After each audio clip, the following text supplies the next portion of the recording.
డెలిబరేట్గా తొక్కిపెట్టారు, యథేచ్ఛగా కొనసాగించారు. నేను ముఖ్యమంత్రి కాకమునపు నేను చాలాసార్లు ప్రయత్నం చేశాం, పోరాడాం. కడాను నేను ముఖ్యమంత్రి అవుతానే నేను నిర్ణయాలు తీసుకున్న దాంట్లో ప్రధానమైన నిర్ణయం, ముఖ్యమంత్రిగా ఫంక్షన్ చేయాలంటే ఒక ప్రిన్సిపల్ సెక్రటరీ ఉండాలి. ఫస్ట్ ప్రిన్సిపల్ సెక్రటరీని పోస్ట్ చేశాను.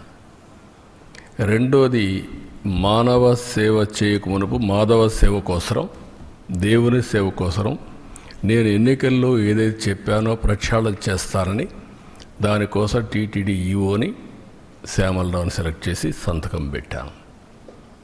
ఈ రెండు చేసిన తర్వాతనే రెగ్యులర్ కార్యక్రమాలకు నేను వెళ్ళాను. అదే సమయంలో వెళ్ళిన తర్వాత అక్కడ జరిగే పరిస్థితులు చూసి ఇక్కడ పొరపాట్లు ఉన్నాయి కాబట్టి మనం టెస్ట్ చేయాలనే ఉద్దేశంతో అక్కడ శాంపుల్ తీసి ఎన్డీడీబీ పంపించారు. ఎన్డీడీబీలో చాలా స్పష్టంగా చెప్పారు. ఆ విషయమే నేను చెప్పాను. ఈరోజు సిట్ వచ్చింది. అసలు సిట్లో మీరు చూస్తే మొత్తం కెమికల్స్తో, పామాయిల్తో నెయ్యి తయారు చేసే పరిస్థితికి వచ్చారు. ఇప్పుడే కేశవ్ గారు చెప్పినట్టు దాంట్లో మళ్ళీ ఆ కెమికల్స్ కూడా కొన్ని ఆయిల్తో తయారు చేస్తారు, కొంతమంది యానిమల్ ఫ్యాట్తో కూడా తయారు చేస్తారనే పరిస్థితికి వచ్చారు.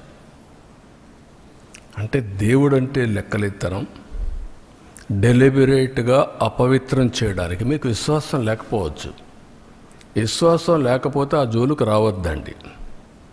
విశ్వాసం ఉండే భక్తుల మనోభావాలు దెబ్బతీయడానికి, లేకపోతే దేవుని యొక్క పవిత్రత దెబ్బతీయడం, ఇది చాలా దుర్మార్గం. ఇది మామూలు కాదు, ఇది మహాపాపం. నేను చాలా స్పష్టంగా చెప్తున్నా. ఇంతవరకు చరిత్రలో వెంకటేశ్వర స్వామి జోలికి ఎవ్వరూ రాలేదు. మీరు ఇంకా చరిత్ర డీప్గా వెళ్తే బ్రిటిష్ వాళ్ళు కూడా వెంకటేశ్వర స్వామి జోలికి రాకుండా మిగిలిన దేవాలయాలు చేసినా ఇక్కడికి వచ్చినప్పుడు మాత్రం వాళ్ళు ఇంకా ఇంప్రూవ్ చేశారు. రికార్డ్స్ కానీ, పద్ధతులు కానీ, సాంప్రదాయాలను కానీ ఇంప్రూవ్ చేశారు. That is the power of God. అలాంటి దేవుడి దగ్గర మీరు చేసిన అపచారం చూస్తే దుర్మార్గమైన అపచారం. ఈరోజు మళ్ళీ నిన్న మొన్న మీరు మాట్లాడుతూ ఉంటే చూస్తే ఎంత దుర్మార్గంగా మాట్లాడుతున్నారంటే, నేను అపాలజీ చెప్పాలి, మేము చెప్పాలి. రెండోది, బూతులు తిడితే కూడా భరించాలి. అంటే మీకు రాజ్యాంగం పైన గౌరవం లేదు. ముఖ్యమంత్రి కానీ, డిప్యూటీ సీఎం కానీ, ప్రభుత్వ అధినేతలు అంటే లెక్కలేతనం. ఎక్కడికక్కడ మీ ఇష్టానుసారంగా రౌడీజం చేయాలి.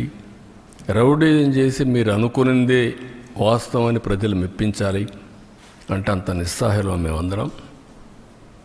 అందుకే నేను అందరికీ పిలిపిస్తున్నా. ఇది చూసిన తర్వాత ఎక్కడ కూడా సిబిఐ రిపోర్ట్లో ఇది కల్తీ లేదని ఎక్కడా చెప్పలేదు. నేను అతని స్పీచ్ చూస్తే ఏమనాలో నాకు తెలియదు. కరుడుగట్టిన నేరస్తులు ఏ విధంగా అసత్యాన్ని నమ్మించడానికి ప్రయత్నం చేస్తారో అదే చేస్తున్నారు. నేను ఆంధ్రప్రదేశ్లో ఉండే భక్తులందరినీ ఒక సామాన్య భక్తుడుగా అపీల్ చేస్తున్నాను. రిపోర్ట్స్ అన్నీ మీ రోజుల్లో ఉంటాయి. దేవుని యొక్క పవిత్రత మనం కాపాడుకోవడం మనందరి బాధ్యత.